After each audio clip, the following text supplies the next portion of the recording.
नमस्कार दोस्तों, आज के इस वीडियो लेक्चर में आप सबका स्वागत है। दोस्तों, आज हम लोग इस प्रश्न को यहाँ पे डिस्कस करने वाले हैं। यहाँ पे आपसे पूछ रहा है कि भारत में मानव विकास आर्थिक विकास के साथ कदम ताल करने में विफल क्यों हुआ है। ठीक है। इंडिया में जो हमारी ह्यूमन डेवलपमेंट है, ये हमारा फेल हो गया है to keep pace with economic development in India. जितनी रफ्तार से हमारी इकोनॉमिक डेवलपमेंट हो रही है, उतनी रफ्तार से हमारी ह्यूमन डेवलपमेंट नहीं हो रहा है। इसके लिए क्या रीजन रिस्पॉन्सिबल है, यही आपसे सिंपली पूछ रहा है। तो इंट्रोडक्शन में आप बता सकते हैं कि हमारे जो भारत के आर्थिक सर्वेक्षण 2022-23 है, इकोनॉमिक सर्वे ऑफ इंडिया जो 22-23 है, उन्होंने बताया है कि भारत की जो नॉमिनल जीडीपी है दुनिया में सबसे पांचवी बड़ी है। और पीपीपी की बात करें, परचेज पैरिटी की बात करें, तो हमारी दुनिया में सबसे तीसरी बड़ी अर्थव्यवस्था है। ठीक है। चीन, अमेरिका और इसके बाद हमारा तीसरा बड़ा पीपीपी के मामले में इंडिया है।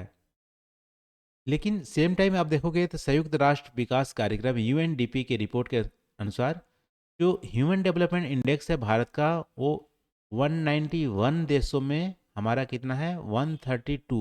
यानी कि हम बॉटम में हैं। इवन बांग्लादेश और श्रीलंका से नीचे हैं हम लोग। ठीक है। बांग्लादेश, श्रीलंका, नेपाल, भूटान, इससे हम लोग नीचे हैं हमारा इंडिया का ह्यूमन डेवलपमेंट इंडेक्स में रैंक। तो यहाँ पे क्लियर विजुअल दिख रहा है कि जितनी इकोनॉमिक डेवलपमेंट हम किए हैं, जितनी फास्ट है उतनी फास्ट हमारी ह्यूमन डेवलपमेंट इंडेक्स में हमारा सुधार नहीं हो रहा है। इसके लिए रीजन्स आप बोल सकते हो कि भारत में आर्थिक असमानताएं ज़्यादा हैं, इकोनॉमिक जो इनइक्वलिटी है वो ज़्यादा है।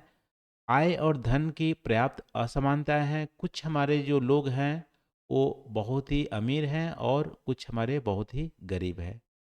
एक रिपोर्ट के अकॉर्डिंग आप देखोगे, विश्व असमानता रिपोर्ट के अकॉर्डिंग भारत में जो 10% आबादी है, उनके पास 57% जो नेशनल इनकम है वो 10% आबादी के पास है। इसके अलावा 1% जो टॉप हमारे रिच पर्सन है, वो 22%, 22% जो नेशनल इनकम है वो 1% ही पॉपुलेशन ओन करती है। इतनी ज़्यादा जो हमारी इनकम इनक्वालिटी है, आर्थिक असमानता है, इसकी वजह से हमारी ह्यूमन डेवलपमेंट इंडेक्स में ओवरऑल परफॉर्मेंस उतनी अच्छी हो नहीं रही है। अमीर आदमी और ज़्यादा अमीर होता जा रहा है, गरीब आदमी बहुत ही स्लो या ना के बराबर हमारी डेवलप कर रहा है। ये हमारा मेजर रीजन है। इसके अलावा हम देखोगे सामाजिक और सांस्कृतिक जो कारक हैं, यानी कि हमारे यहाँ कास्ट की जो सिस्टम है, या हमारी जो लैंगिक असमानताएं हैं। ठीक है। ठीक है, जेंडर इनइक्वालिटी है। इनकी वजह से जो हमारे अवसर है और संसाधन है, उन पे समान पहुंच सारे कम्युनिटी पे नहीं देखने मिल रहा। कुछ कम्युनिटी हैं उन पे उनका रिसोर्सेज पे ज़्यादा अधिकार है, इसकी वजह से वो ज़्यादा तेज से बढ़ रहे हैं।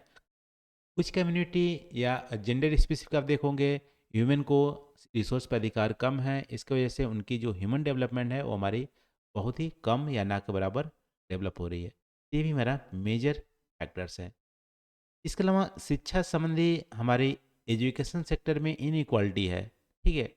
कुछ स्टेट में एजुकेशन का स्तर अच्छा है, कुछ स्टेट में हमारी बहुत ही कम है। और क्वालिटी के मामले में तो बिहार, यूपी, झारखंड, छत्तीसगढ़, यहाँ पे क्वालिटी के मामले में, गुणवत्ता के मामले में एजुकेशन बहुत ही कम है।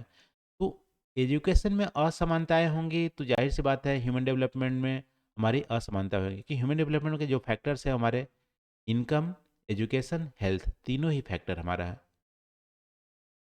तो हेल्थ के सेक्टर में भी हमारी असमानताएं हैं। कुछ जो रिच पर्सन हैं वहाँ पे आप देखोगे बुनियादी जो ढांचे हैं या हेल्थ इजीली अवेलेबल हो जाती है, और पुअर पर्सन का इतनी एक्सपेंडिचर हमारी हो जाती है कि वो हेल्थ का जो प्रॉपर सर्व एक्सेस है वो नहीं कर पाता है, जिसकी वजह से उसकी लॉन्गेविटी है वो हमारी घट जाती है। इसके अलावा आप देखोगे इंडिया में ग्रामीण और शहरी विभाजन देखने मिलता है। रूरल इंडिया काफ़ी पुअर है, अर्बन इंडिया थोड़ा ठीक ठाक है। तो रूरल इंडिया में रहने वाले जो लोग हैं उनकी जो ह्यूमन डेवलपमेंट है वो हमारी काफ़ी कम है as compare to urban area. ये भी हमारी ग्रामीण शहरी विभाजन देखने मिल रहा है।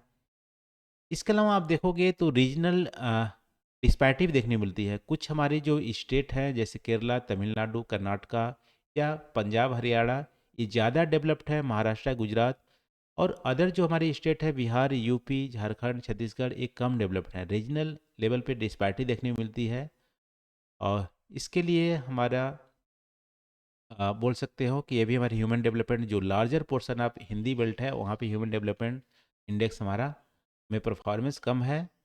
और इकोनॉमिक जो हमारी डेवलपमेंट वहाँ पे तो थोड़ा ठीक ठाक भी है। ठीक है। इसके अलावा आप देखोगे तो हमारे मैन्युफैक्चरिंग सेक्टर पे रोजगार की जो सृजन है वो हमारी कम देखने मिलती है। अभी भी हमारी 45% जो वर्कफोर्स है डायरेक्टली कृषि क्षेत्र में कार्यरत है। और कृषि क्षेत्र में आपको पता होगा सॉरी, कृषि क्षेत्र का जीडीपी में जो योगदान है सिर्फ 15% है। 15% जीडीपी में कितने लोग काम कर रहे हैं? 45% पॉपुलेशन काम कर रहा है। तो जाहिर सी बात है कृषि में कार्य करने वाले लोग की जो इनकम है वो हमारी कम होंगी, लेवल ऑफ एजुकेशन भी कम होगा। इसकी वजह से लॉन्गिविटी या अदर जो हमारी ह्यूमन डेवलपमेंट फैक्टर्स हैं उसमें भी लो परफॉर्मेंस होगा। ये भी हमारा मेन रीजन है। ठीक है। इसके लिए मैन्युफैक्चरिंग सेक्टर में हमारा रोजगार सृजन करना पड़ेगा ह्यूमन डेवलपमेंट को यदि बढ़ाना है तो। क्षेत्रीय असमानताएं हम लोग डिस्कस ही कर लिए।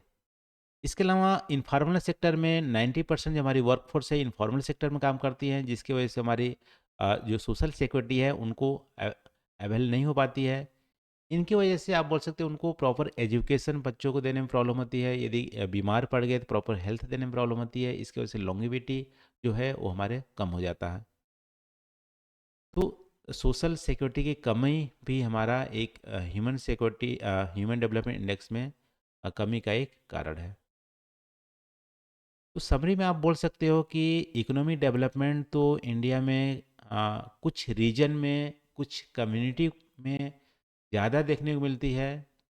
और लेकिन ह्यूमन डेवलपमेंट ओवरऑल आप देखोगे इंडिया में परफॉर्मेंस पुअर है। इसका मेन रीजन आप बोल सकते हो कि रीजनल लेवल पे डेवलपमेंट डिस्पैरिटी है। कुछ हमारी स्टेट बहुत ज़्यादा डेवलप है, कुछ हमारा कम डेवलप है। कुछ कम्युनिटी जो इकोनॉमिक डिस्पैरिटी है, कुछ कम्युनिटी यहाँ पे ज़्यादा डेवलप है और लार्जर जो कम्युनिटी है उनके पास रिसोर्स ही नहीं है, उतनी वो डेवलप नहीं कर रही हैं, इकोनॉमिक डेवलपमेंट नहीं कर रही हैं। Quality of education equally distributed नहीं है। और हेल्थ की सुविधाएं हमारी इक्वली एक्सेसिबल नहीं है। ठीक है। इसके अलावा आप बोल सकते हैं इनफॉर्मल सेक्टर में ज़्यादा लोग काम करते हैं, उनकी सोशल सिक्योरिटी कमी है। इन सारी चीज़ों के कारण हमारा जो ओवरऑल ह्यूमन डेवलपमेंट में जो परफॉर्मेंस है वो हमारा इंडिया का पुअर है। और इकोनॉमिक डेवलपमेंट में इंडिया का अच्छा परफॉर्मेंस देखने को मिलता है। और इसको दूर करने के लिए हमें इन चुनौतियों को निपटने के लिए हमें एक तरह से ओवरऑल होलिस्टिक डेवलपमेंट करने की ज़रूरत है, इंक्लूसिव डेवलपमेंट की ज़रूरत है। ठीक है। इंक्लूसिव डेवलपमेंट में सारे कम्युनिटी का डेवलपमेंट हो एक साथ। और सभी कम्युनिटी जिनके पास रिसोर्सेज नहीं है, प्रॉपर एजुकेशन नहीं मिले हैं, क्वालिटी ऑफ एजुकेशन देने की ज़रूरत है। तो ऐसे करके इंक्लूसिव डेवलपमेंट करके हम ओवरऑल जो ह्यूमन डेवलपमेंट है उसको हम सुधार ला सकते हैं। ठीक है। तो quality of education, quality of health, inclusive development, इन चीज़ों पे फोकस करके हम जो हमारी इकोनॉमिक डेवलपमेंट जिस रफ्तार से चल रही है उस रफ्तार से हम ह्यूमन डेवलपमेंट भी कर सकते हैं। तेरा दोस्तों आज का वीडियो के लेक्चर का डिस्कशन तो आज के लिए बस इतना ही। कमेंट करके आप जरूर बताइएगा वीडियो कैसी लगी। Thank you for watching. मिलते हैं अगले वीडियो में। Net officer, thank you.